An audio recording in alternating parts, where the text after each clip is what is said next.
guys, it's Kimber and Rick, and welcome back to my channel. Today we're going to give you a full apartment tour of our small yet functional 1 LDK here in the big city of Tokyo, Japan. This apartment is 38 square meter and it costs about 160,000 yen a month. We've lived in a lot of different apartments here in Tokyo, but I think we can both agree that this one is by far our favorite. Yeah, this apartment has nice atmosphere, it's new, it's clean, and the location has made everyday life convenient. Okay, so we are going to share some of the details of this apartment, design choices, and yeah, everything. Basically just what makes it feel like a home for us. Let's get started. So this is our entryway. Some people might think that this space is pretty small, but in general it's actually pretty functional and it leads to all the other spaces within the apartment. Firstly, in this space, what I really like is our door. The door has 2 locks, here at the top and here at the bottom. 1 latch, so we can secure the door in this way too.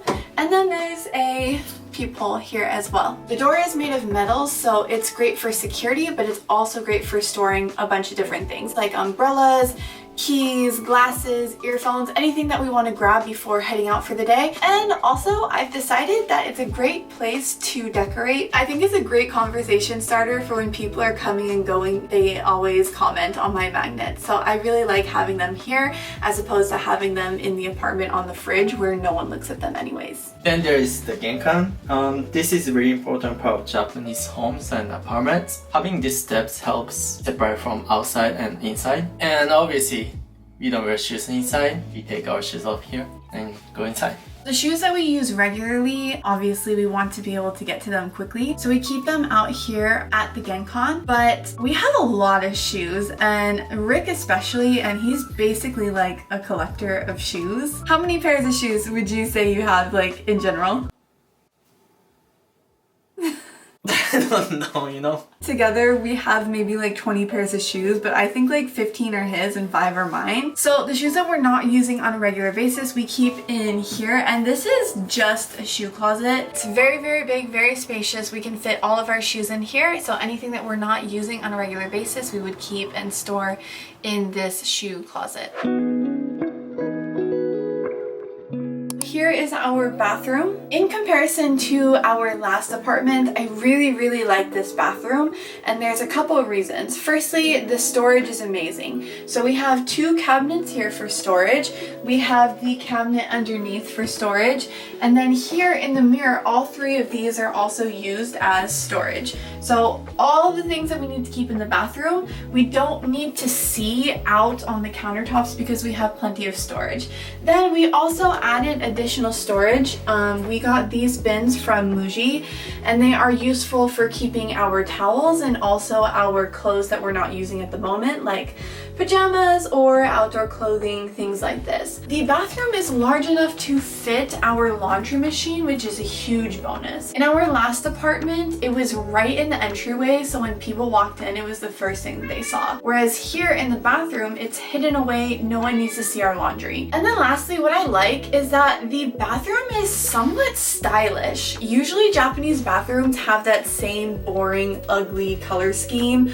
Walls are white and the floors are brown, but here the walls are textured. They're like this nice gray color. The cabinets are a nice gray color, even this nice dark brown. The countertop are a nice white, and all the furnishing is silver. So I really like that our bathroom just has like a nice kind of like relaxing, chill aesthetic to it.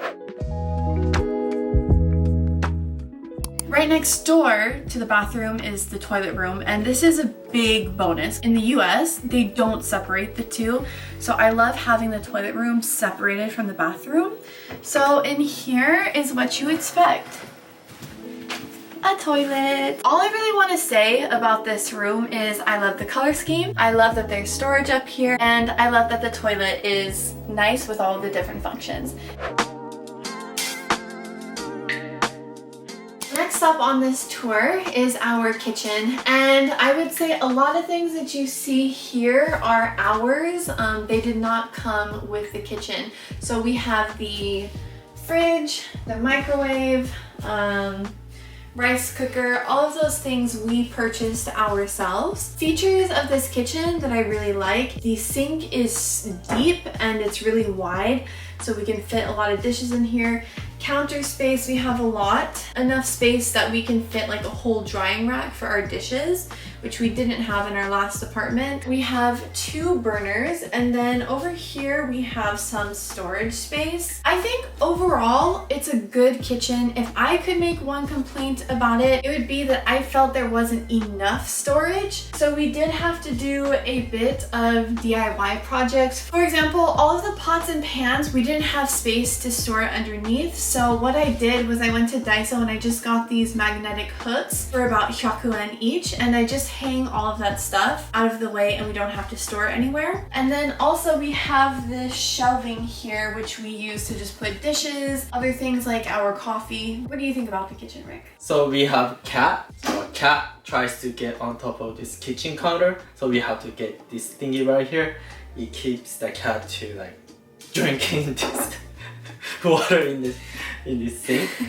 And we have to put this big box right here because our cat can jump really high. So you have to put this so that he couldn't get on top of this microwave. And also the dish soap and the plastic wrap and things like that, it can be very dangerous. So we had to store these things up higher so that he can't get to them. Cats are very mischievous, curious creatures. So it would be nice to have a kitchen that's kind of blocked off, but we had to make do in other ways. And so far it's worked out well and okay for us.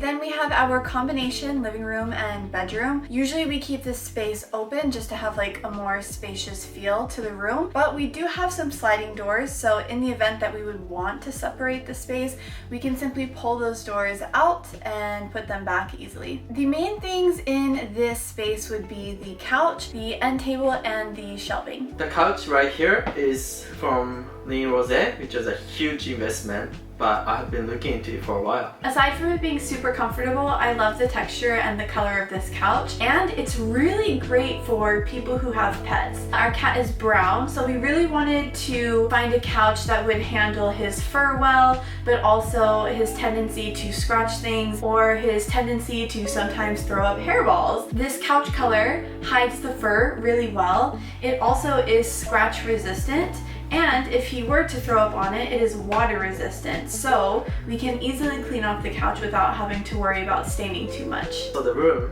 is already so small. This couch is low and armless, which makes the room spacious. Also, because our apartment is so small, we have to constantly like move things around. So the great feature about this couch is even though it looks heavy, it's super lightweight and we can move it easily. Then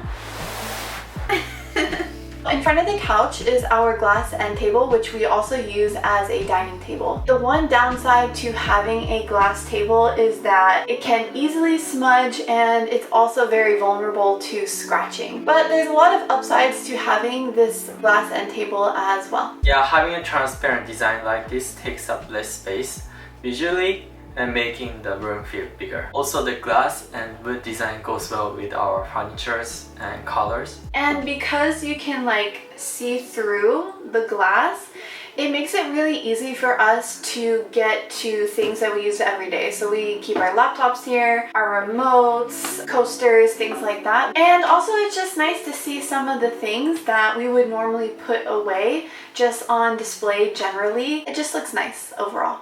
Then here we have our shelving. It is 3 different layers and it holds all kinds of different things that we have in the apartment. Our TVs, our gaming systems, lighting, posters, artwork, and different knickknacks that we've collected over time. So I'm into like a logo design, graphic design, and the designer of this poster is like a legendary designer called Kamekura Yusaku from Niigata Prefecture. And Niigata Prefecture is where my grandparents are from. I had to custom order this poster frame because the shape and the size is so unique. Yeah, also I bought this poster from Mercari for about $350, but it's totally worth it. And if you want to see this poster, the actual real version, you can check it out at the Olympic Museum in Tokyo, Japan. And another art pieces that I like and I'd like to show you guys is this new Tokyo Post. When I saw it for the first time, I thought, oh, yeah, it looks like New York Post, but New Tokyo. And I like the art style, like a graphic style, which goes well with our design. So this I like to think of as like our little retro station over here. We have our box TV, our vintage gaming consoles. This is the GameCube. I wanted this because it made me feel nostalgia of when I was a child and I used to play on this. And then we also got the Famicom, which is what Rick grew up playing as a kid. And we got both of these in Akihabara. What's really great is you can find a lot of these things for really decent price. So we got the gaming consoles, the remote controls, the memory cards, the actual games themselves. We got all of that for around $150 USD. Because we already got that super nostalgic feel from playing the games from our childhood, we both decided, like, why not just make it even more nostalgic and get a box TV, which is what both of us were playing these games on when we grew up. This area is just kind of like a little nook space. That's how I like to think about it. This space is all together, but we tried to make it more of like division between like relaxing time and work time. And this side is more of like the relaxed area. So we have this nice chair. It's a camping chair. We got it from IKEA. It was a fairly decent price and it's super comfortable to sit in, but this is kind of like my relaxing space. I like to sit on the phone over here. Sometimes I like to read books here. Sometimes I just like to chill and watch TV over here. It's just like a relaxing space. But then over here, it's more of like a busy workspace in my opinion. So we have like the desk, the chair, we have our monitor and our books and this great like sunlight coming in. So I really like to use this particular space for being more productive, more motivated, working on things like, you know, my YouTube channel or something like that. Meet our cat. His name is Titin and he also lives in this space. This is his home too. He has his poop box here and he has his cat tree here. And Titin, is there anything you'd like to say about this apartment?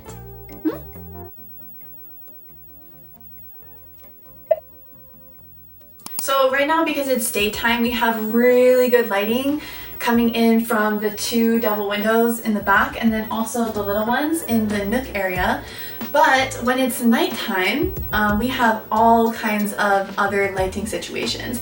So firstly, if you look up here and over here, those used to be traditional Japanese lights, but we wanted to make it more aesthetic for the feel of the apartment. So we decided to change those to lighting from IKEA. Then over here, when it's nighttime, I like to use this light. It makes it like a warm, I think the word is incandescent, so we turn this on at night. Over here, we have this clock and this light, which can change different colors and kind of change the atmosphere of the space. Then the shelving is where we have a whole bunch of different kind of lighting. So we have this light here. Underneath all of this shelving is tape lighting, which can change color. And then we just have some fun lighting over here. But I'm not gonna go into detail. I'm gonna let Rick kind of talk about the lighting for you guys. So let's go to the nighttime.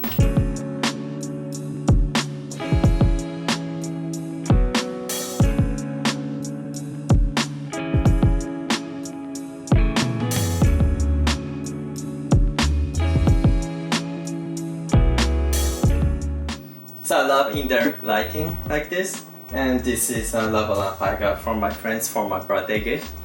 Yeah, this is one of my favorite, and this is this cactus neon lighting is from Mercari. I bought for 3,000 yen, like around like $20, and yeah, it reminds me of my second home, Arizona. Another favorite thing about my apartment is that this light right here, and what's so cool about this is that I can change the color with my phone app like this. Yeah, I put the tape light underneath, so that's why it looks good. And this light right here is from IKEA, and I think you are able to buy it cheaply. It has a warm feel to it, so it makes the room cozy. This is a Nixie cloth that I bought off of Etsy in 2022. Ever since the war began, the Etsy closed all the Russian Etsy shop, so we can't buy it anymore. This is rare. Okay, this is our apartment. What do you guys think? Go ahead and leave it in the comments, and if you like this video, make sure to subscribe and leave a thumbs up, and we'll see you guys next time. Bye!